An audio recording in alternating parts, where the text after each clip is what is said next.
My goodness, what a week. Yeah, and this could catch a lot of people off guard tomorrow, Casey and Isaac, and it's going to get pretty bad, for some of the Lone Star State over each of the next couple of days. So let me go ahead and show you where the Saharan dust is right now, and we played it forward for you. So tomorrow morning it could look a little hazy in the skies over East Texas, but the thickest dust is going to be right along the Gulf Coast. Now this comes all the way from Africa and travels across the Atlantic. It's in the Gulf right now, and we're going to continue to see a few rounds of this, perhaps becoming really thick by Friday. And then by the time we get into the weekend, I do think a lot of that dust is going to pass us by and move into eastern parts of the U.S. The other story at this time of year here in East Texas is that daytime heat. Temperatures, they will be on the warming trend next week when we get to 98 degrees next Wednesday. So not quite 100, but we are getting a bit closer.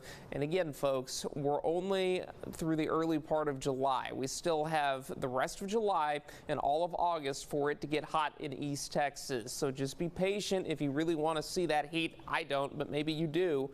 It will get hot before the summer ends here.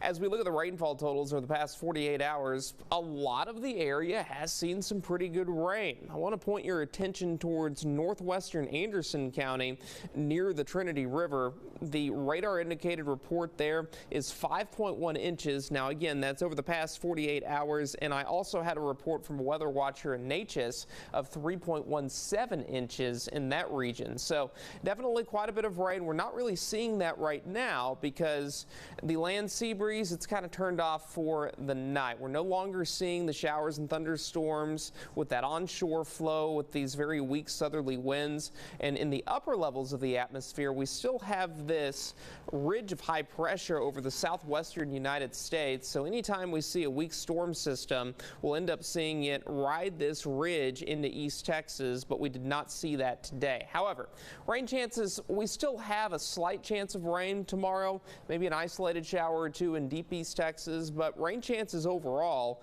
are going to be fairly low. This is 4 o'clock tomorrow afternoon. Rain's done by tomorrow night at midnight. Friday, I do think we see more sunshine than cloud cover, but most of the rain does exit by the time we get into late Friday evening, but we do have better rain chances on the way for Saturday and Sunday. Low temperatures tonight falling into the 70s, high temperatures tomorrow back into the mid-90s. So yes, it does remain active. I don't have triple digits in my 7-day. We do see that Saharan dust tomorrow.